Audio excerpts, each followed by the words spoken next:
has been rough on most of us. And as adults, we have a rough time of making sense of it all. We have internal, external struggles, and we have the benefit of a full vocabulary.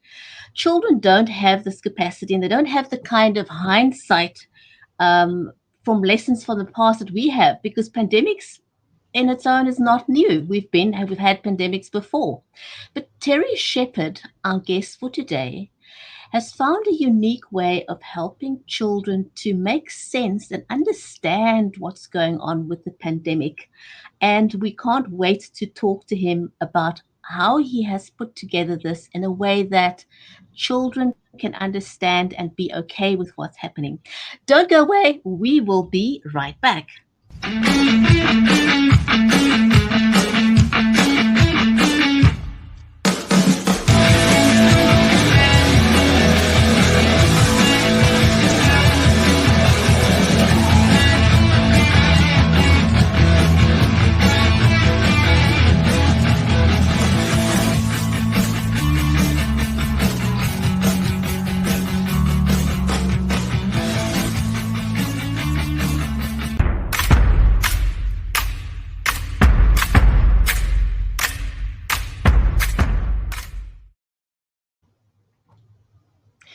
If you are just joining us, then welcome to the Writers' Corner live show.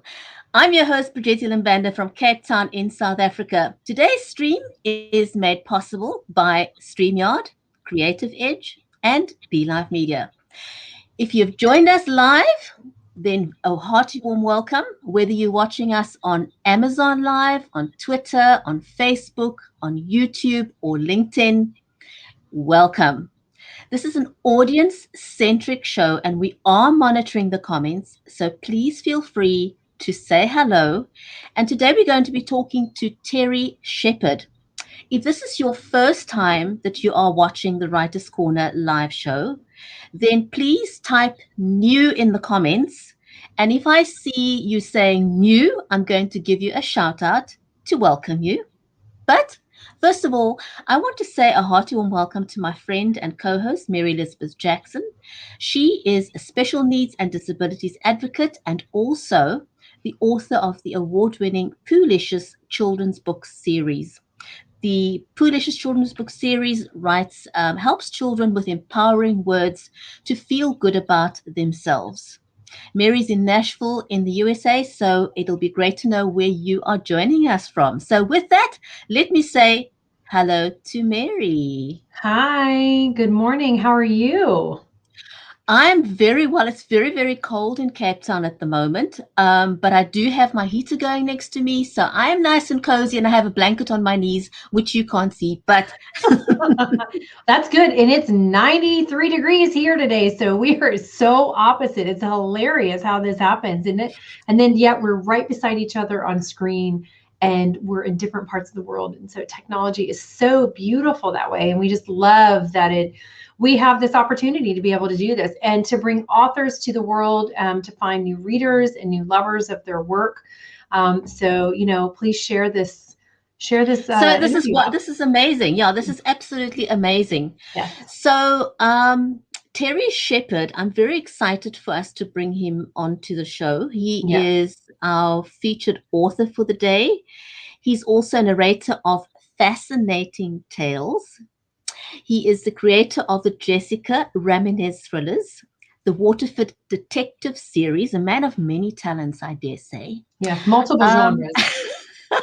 He's a multiple genre guy, yes. He wears lots of hats. Mm-hmm. And what we specifically want to talk about today is his Mystery Bug series. And I think we're going to be talking about Juliette. He is also, as I said, he wears many hats. He is also the host of the Authors on Air podcast. Like in, wow. Yeah, there's a lot going on. I know, he does have a lot going on. So totally blessed to have him on the show. So let's not waste any more time and let's get him on the show, shall we?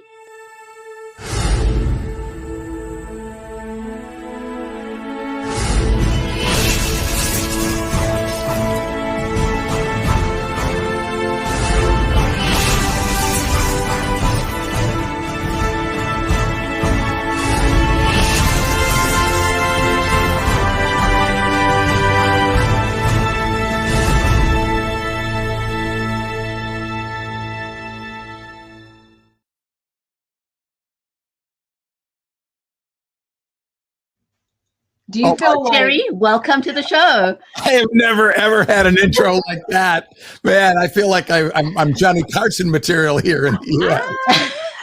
I know.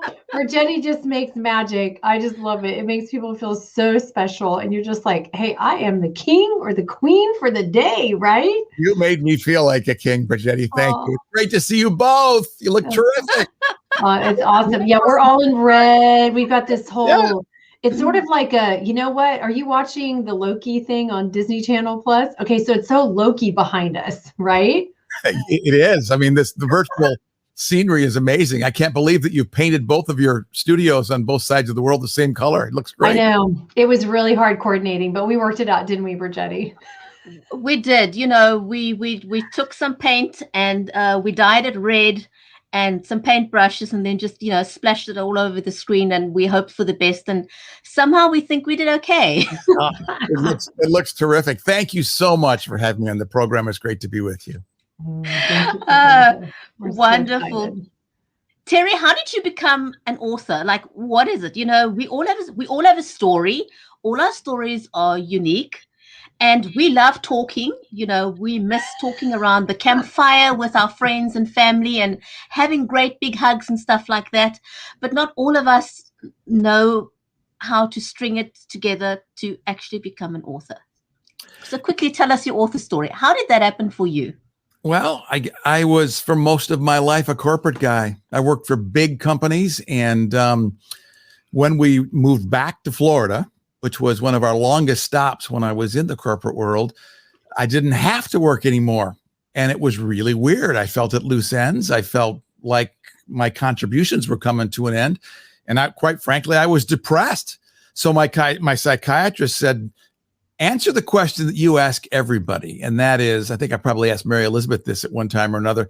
What would you do if you were working for love and not for money? And I had no idea. I spent my entire life thinking about other people, providing for my family, making those kind of decisions. So Colleen and I decided we would give this fiction thing a try for 12 months and see how it went. And oh my gosh, that was almost 2 years ago. And it's been a whirlwind and a wonderful adventure. Okay, so you've only been doing this for 2 years? Yeah, actually, I've been writing nonfiction for a lot longer. When I was in the corporate world, I wrote motivational stuff, self-help books, that kind of thing. Okay. But as in the role of Terry Sheperd, the fiction, the thriller, and kids writer genre guy, it's been about 2 years since I've been stopping telling the truth and starting making things up.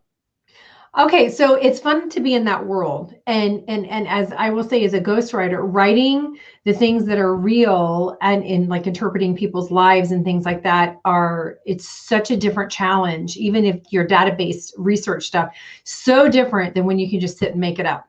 It's like two totally different universes, like DC and Marvel, right? So, but what is your favorite genre? And because you are writing in multiple genres. So, but what led you to write the children's book you wrote? I mean, and it's a great time to write it, but what's your favorite genre? What led you to write that book? I'm a real believer in synchronicity. I came into writing with the goal of trying to create a ensemble cast of very diverse characters. My heroes are all women. So Jessica Ramirez, my thriller gal, my detective, is Latina. Her sidekick is LGBT. The guy who is the medical examiner where she is on the autism spectrum. It's a very diverse cast. And that was my goal. I kind of carried that over from my corporate life, where I was always a believer in trying to give opportunity to disadvantage and help everybody meet their potential. So that's what I did. And as I was writing thrillers, my grandson said to me one day, "Grandpa, do you have a real job?" And I said, "Yeah, I write books." And he says, "Well, will you put Juliette and me in one of your books?" And that opened my whole world to the kids era. And then along came the pandemic. And of course, like everybody's children, they were afraid. They wanted to know what they could do to protect themselves. And that's how the Mystery Bug series came to be. Nice. That is absolutely amazing. But now you've done something really special with the way in which you wrote this book. Tell us about your line of reasoning and how you made it how you wrote it in such a way that it appeals to children? Well, I mean, I did two things. One is I wanted to make sure that it was technically correct. So what I did was I checked with the World Health Organization and the Centers for Disease Control about how to tell the story right. So everything that you read in the Mystery Bug collection is focused on accuracy, scientific accuracy. But then I wanted to make it accessible to kids. So I thought back to when we were all children, and I thought about the books that my mom read to me when I was between 5 and 10 years old, and Dr. Seuss came to mind. For most of us, we all remember Green Eggs and Ham. We can recite that stuff by rote. So what I did was I wrote the Mystery Bug collection in tetramic pentameter, which is the Dr. Seuss style of poetry. And it turned out that that was the way that kids memorize stuff. So as I the families who have bought the book and have brought it into their homes, their kids can recite it chapter and verse because it's very, very easy to memorize. Brilliant. I'm a big Dr. Seuss fan, and kids rhyming, they pick it up. But think about when I was a kid, my mom taught me our telephone number through singing. So like I can still remember my 4 or 5. I can still remember that phone number. And I still remember when I was 4 in school being taught Frere Jacques.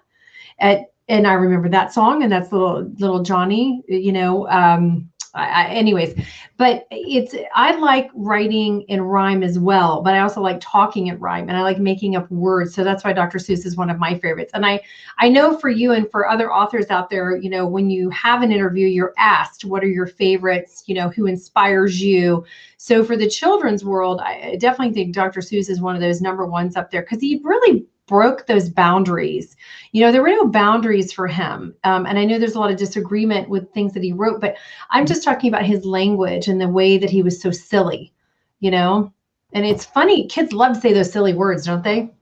He made up his own vocabulary, which is very much what this girl does. This is my granddaughter, Juliette, who is the star of the Mystery Bug.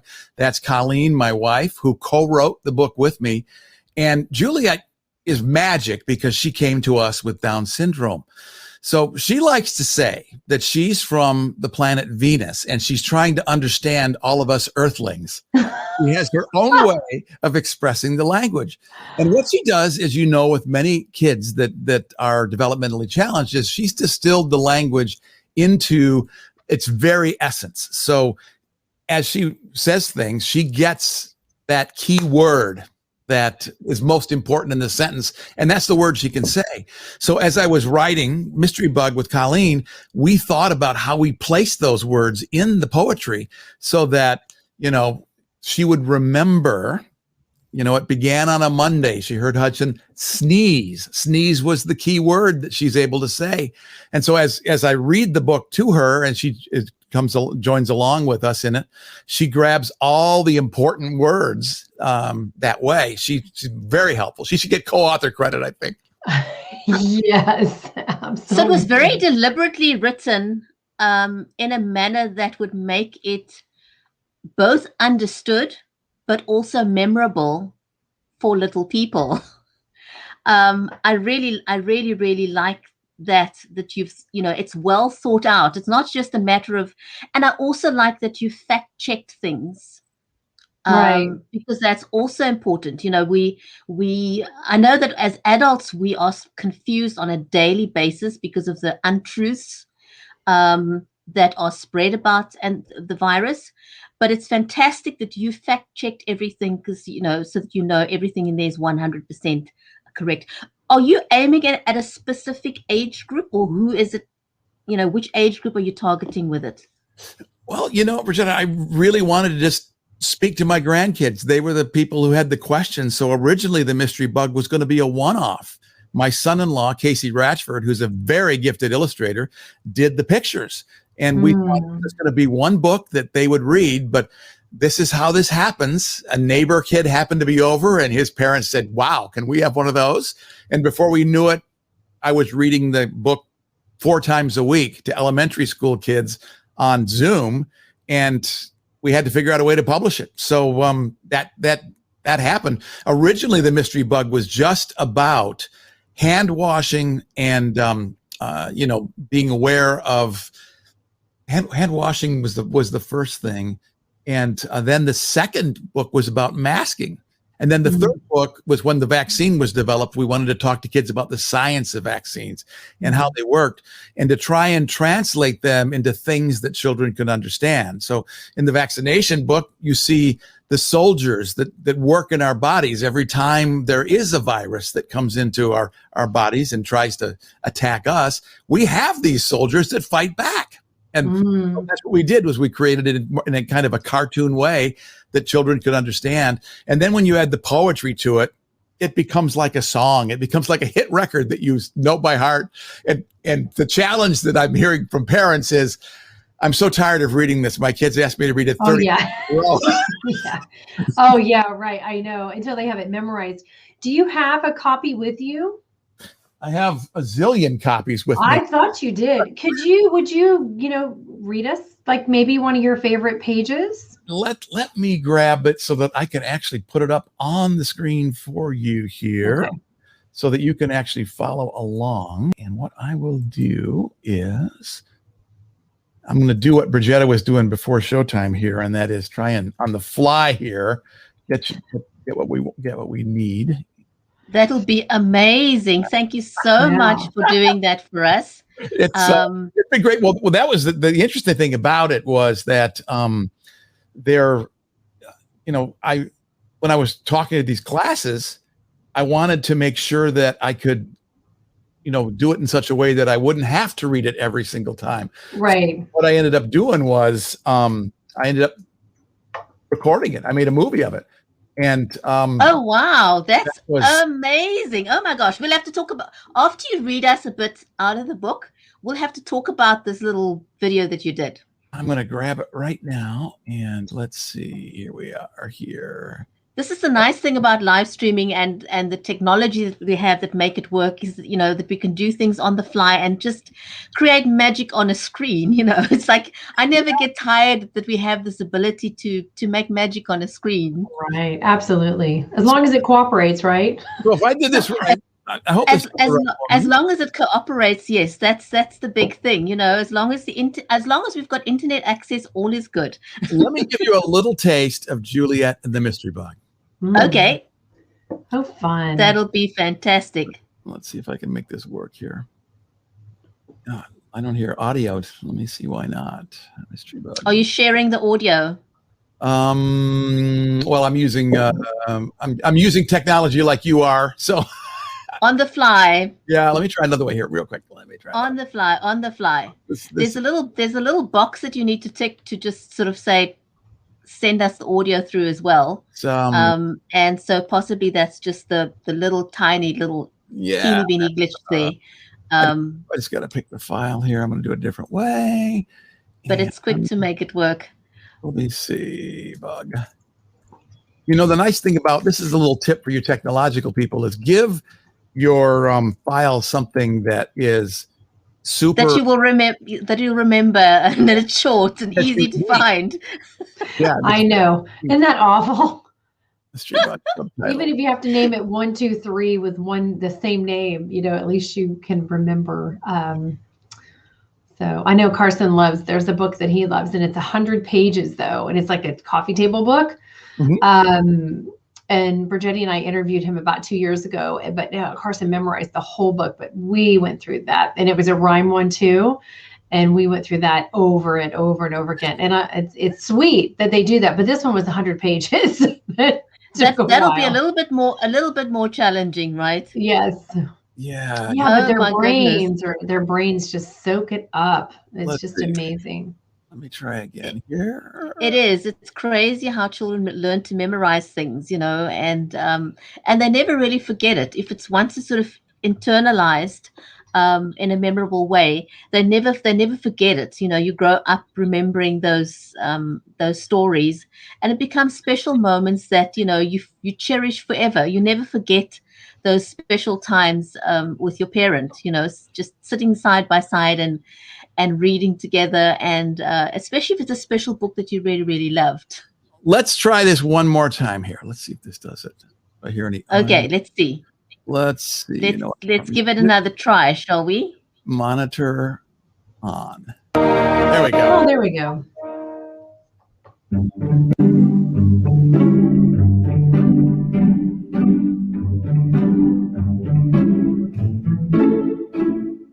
Juliette and the Mystery Bug by Terry Sheperd. Read by the author.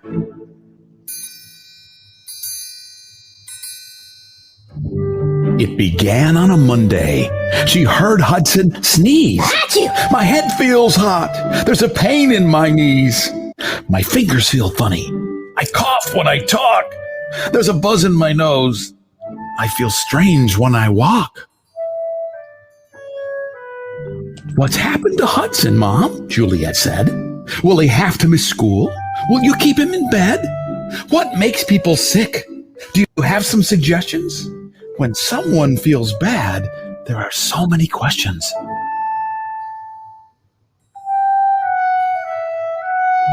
Juliette's mom knew just what to do. She took Hudson's temperature, 100.2. We'll go to the doctor, said Juliette's mother, to discover the bug that's bugging your brother. So there you go. That's a little. Oh my gosh, it's precious. Precious. I love Those are the it. illustrations. Yeah. That's Terry, it's awesome. I just love it. It's so it's very professional, and I love the writing. Just I love it. Temperature, 100. still jumping in there a little bit at you, a little bit of the late stuff. Sorry about that.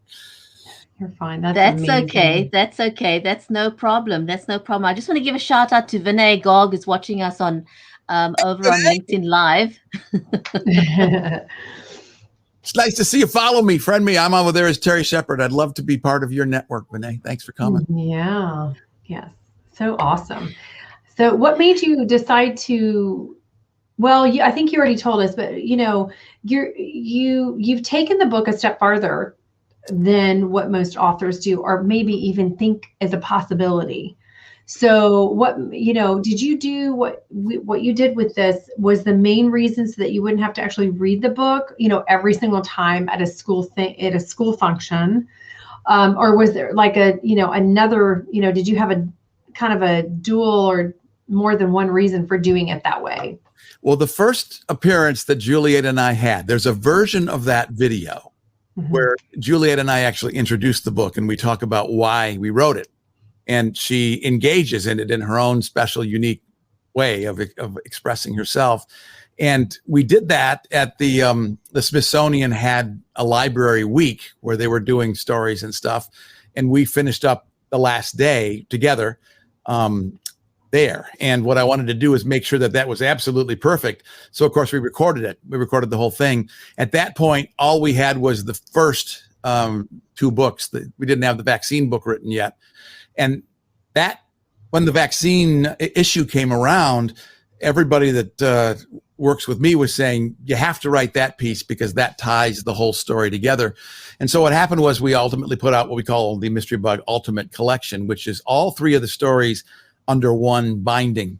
And that's the one that we're promoting now. We're talking with the Centers for Disease Control. I have a guy in Washington that's working with the administration, and we're talking to Pfizer and Moderna about picking the book up and distributing it to doctors' offices everywhere, because that's where they're selling right now. What I'm seeing as they go out the door, doctors are buying them, and they're not just in homes, they're in public places. And that's where we'd love to see them ultimately be. Absolutely. That is amazing. That is amazing. I love that you've done that. And, the fact that not only the book, but also the video that goes with it is so popular speaks to the fact that people appreciate finding something that is memorable, effective, and truthful. I think more than anything else, people value something that conveys the truth to children, because so often we try and sugarcoat things and we get it wrong, and it creates more fear in the end than making the children feel safe. And that is so true, Bridget. I mean, the thing that surprised me is that one of the tactics that I used to try and get circulation was I worked with the University of Michigan School of Education to create lesson plans so that teachers in elementary school would have this complete package. They'd have the book, they'd have the lesson plans, and then if they wanted me to come and read to them, I'd do that too. And what I discovered when talking to these amazing professionals out there who build these things is that they read these books at many levels.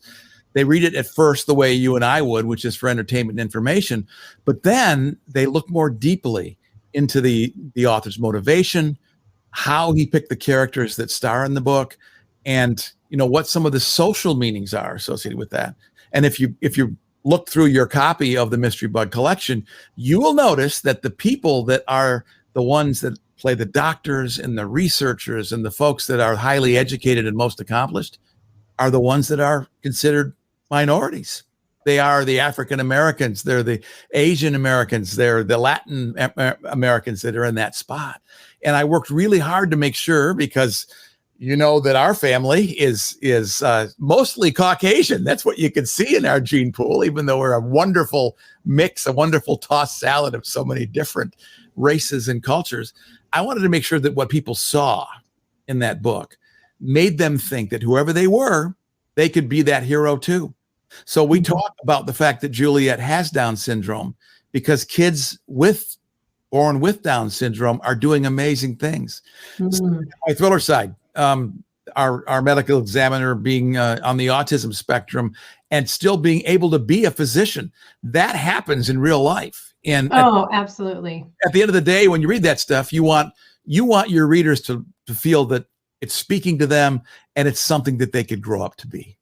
Absolutely. Absolutely. And, there is you may even want to look into this, and I'll give Deborah Rue a shout out. She is a global impact nonprofit just starting. Well, she has her global impact, but now it's called Billion Strong. And what they do is make sure that companies and corporations all over the world are hiring those that have needs and disabilities and challenges, also help to train them and train the people they work with. So it's an amazing nonprofit. And you can go to Billion Strong online. They have a website you can join if you want, follow them, send a company their way of an idea to try to, hey, this company probably could use the help and, getting prepared and ready for that. So it's very important that everybody, hi from India. Yay. All right. We are very global. Hey, Manny. Amazing, but make it more fun. Okay. Yeah. Well, that's the thing. And here's an idea, Manny.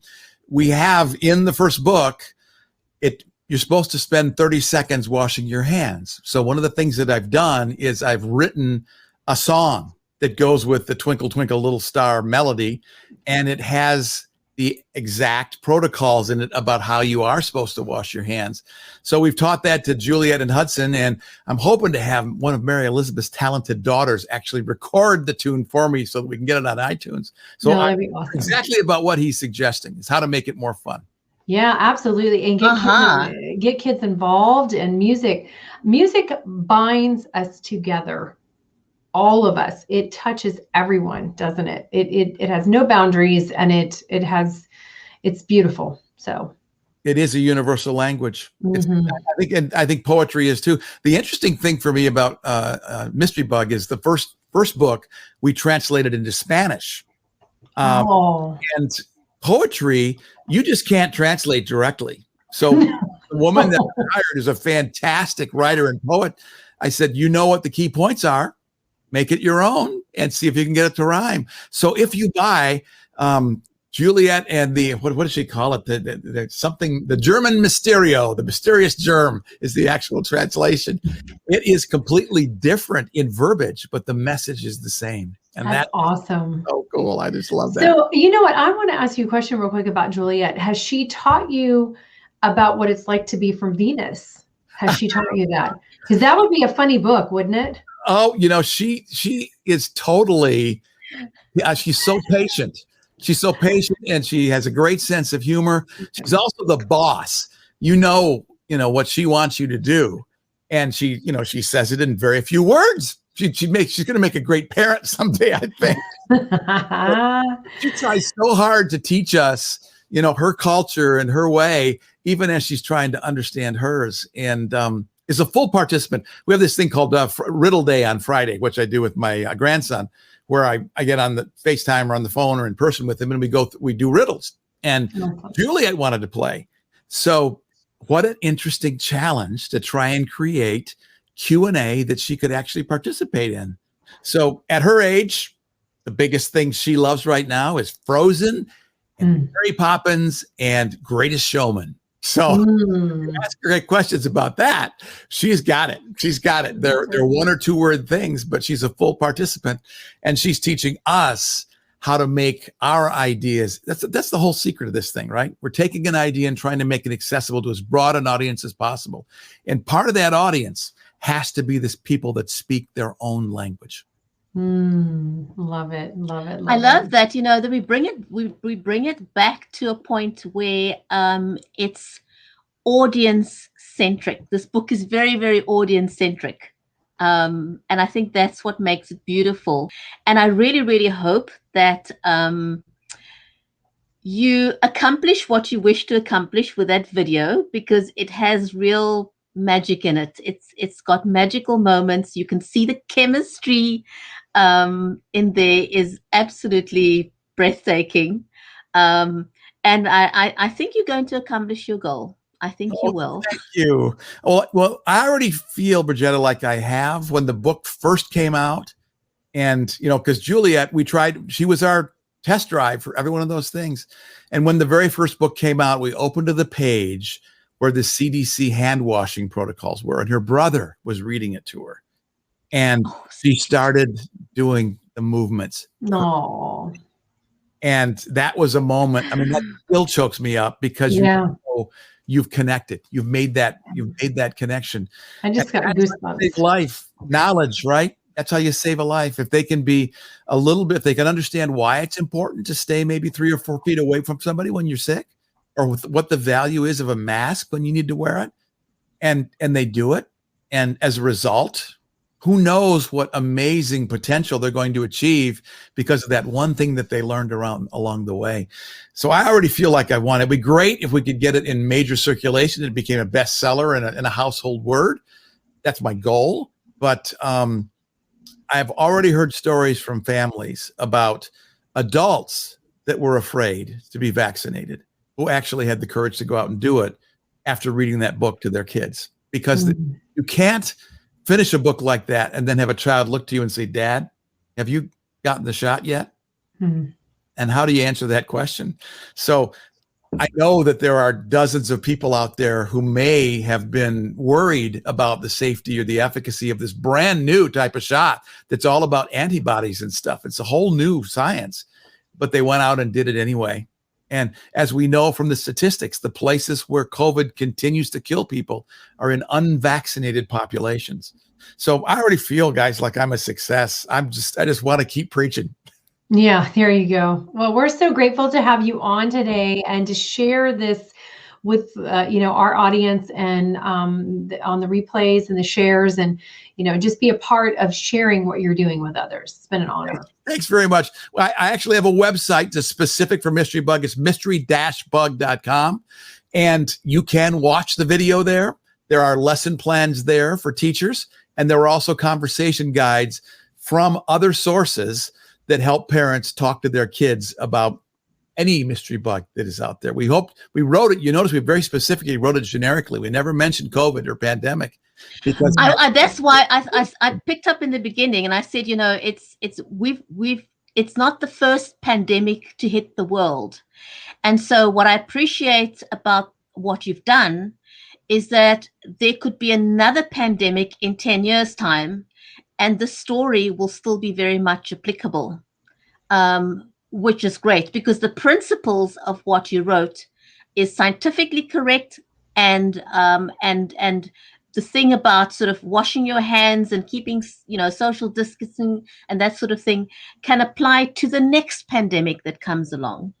And if we can take away the fear, then people will do the right thing. And that's what I hope the book will ultimately do. And I love that you help children understand why they need to do these things and what the effect's going to be if they do it and if they don't do it, so that you basically get them to cooperate because they understand. And that's how it works. That's the biggest challenge is teaching somebody why they should want to do it. It's so much easier, isn't it, Mary Elizabeth, to be a parent when your kids understand the why. Yes. Yeah. Even if it means not getting dessert if you don't finish your dinner. That's right. Yeah, I know. Absolutely. It takes you have to up your game as a parent, and you have to stretch, and you have to learn. You have to actually, I think you have to read and you have to research, and maybe you even have to ask experts. How do I become a better parent? How do I help my child be the best version they can be? That's our job. It's the most empowering thing that we do for our kids, because we end up learning in the long run. So it's a beautiful thing that's set up to make us grow and challenge us, because you're never the same. Well, you two are just so wonderful to have me on the show. Thank you so much. Oh, thank you. It's a big, big pleasure. Terry, we could go on talking forever. Yes. Thank you so much. We really, really appreciate your time. Thank you to our audience on Amazon Live. Thank you to our audience on LinkedIn, on Twitter, on Facebook, on YouTube. It was amazing to have you join us today. And so thank you for watching. This was the Writers' Corner live show, and we'll see you next time. Thanks, everybody.